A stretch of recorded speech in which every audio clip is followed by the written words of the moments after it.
This is the Flair Pro 2, and it is changing the game on manual espresso and helping me fall in love with espresso in a whole new light. Let's dive into the review of this manual espresso machine.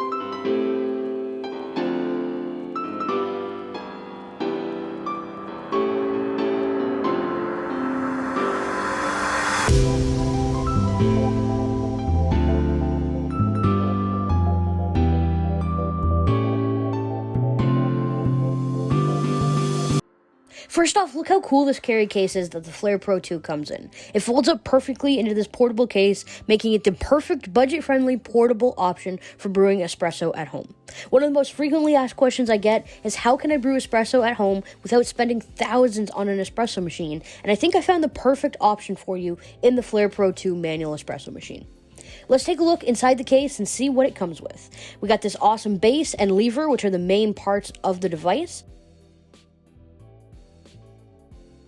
A steel bottomless portafilter, a dosing cup and funnel, a very well-built tiny tamper, a screen to sit right on top of the espresso, a brewing chamber, a pressure gauge so you can monitor the pressure during your brew, and these two pieces combine for a beautiful drip tray featuring the Flair logo on it. Don't let the fact that it comes in a few different little pieces intimidate you. It's actually super easy to put together in less than a minute. The two black pieces, like I mentioned, are the base and pretty much the whole device. The rest of the pieces are basically an extension of the brewing chamber, and it all fits together like the perfect coffee brewing puzzle. The Flair Pro 2 is an absolutely beautifully built machine. It's really solid and doesn't feel nimble at all, which is super important considering the amount of pressure you're going to have to put on this thing. It's also got a fairly small footprint, which is handy if you're in a dorm or a small apartment, and it's not too harsh of a price tag. Now, I do have a semi-automatic in the Breville Barista Express behind me, but I've actually been enjoying the espresso from the Flair over that espresso, so it definitely holds its own in terms of quality.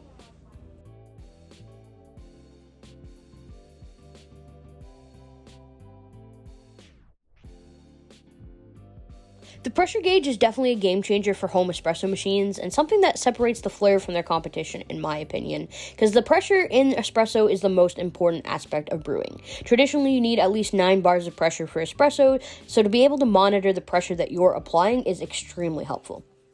This machine works well in doses anywhere from 16 grams to 24, and I've been pulling 20-gram shots and really getting a lot of enjoyment out of those. They work perfectly. You will obviously need some type of grinder. I've been using my Breville Barista Express built-in grinder set at a 4. I tried a 3 and it was too fine. I tried a 5 and it was too coarse, but do with that information what you will. Obviously, each coffee you use will need to be ground differently depending on the coffee. Once we have our 20 grams in the portafilter, I'm going to go ahead and use a small needle to mix through the grounds to break up the clumps.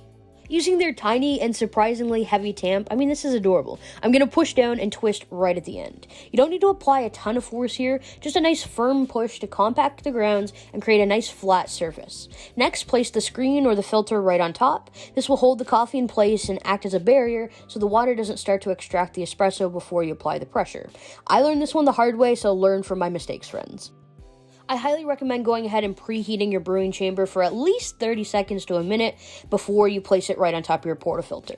Once it's been preheated, place the chamber there and fill the cavity with the boiling water right to the very top just so you can see the water inside. Lastly, attach the pressure gauge right on top, and it's time to start brewing. I have to say, this is by far the most fun way to brew espresso. I absolutely love it. I'm high-key obsessed. To begin brewing, simply apply pressure by pulling down the handle. I like to do a 10 to 15 second pre-infusion of 2 bars. This is simply soaking the coffee bed and allowing it to develop and let a little bit of coffee come out before you apply heavy pressure. This is something that's really hard to find in a lot of espresso machines. After the pre-infusion, I like to up the pressure to the espresso zone, which is somewhere between 6 to 9 bars.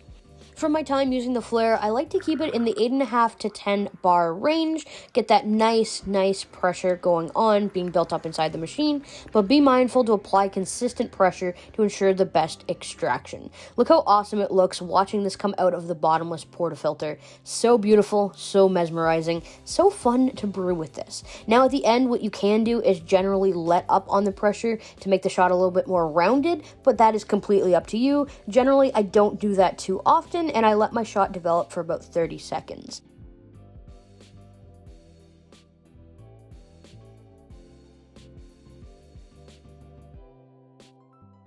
At the end here, you can see there's some nice crema starting to develop on top, which is awesome, and it doesn't look like too shabby of a shot, so I'm super happy with that.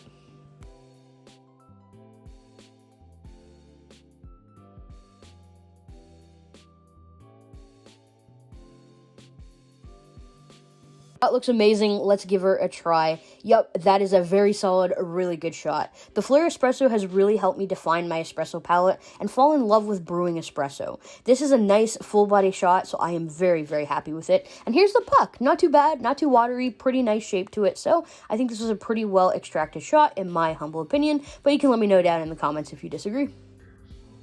Thank you for watching today's video, guys, as we took an in-depth look at the Flair Pro 2 manual espresso machine. I've been using this bad boy for a couple weeks now, and I cannot stop brewing espresso with it. It is so, so fun. It's definitely different than a semi-automatic or anything you would see in a commercial store, but if you're hardcore into espresso and you want to try something new, definitely recommend one of the Flair manual machines. Again, thank you guys so much for watching today's video. Make sure you give it a nice big thumbs up, leave me a nice comment down below, and drop a sub to join our coffee community. My name's Caitlin. I'm a specialty craft coffee roaster out here on TikTok, Instagram, and YouTube, helping you guys learn to drink better coffee and appreciate specialty coffee at home.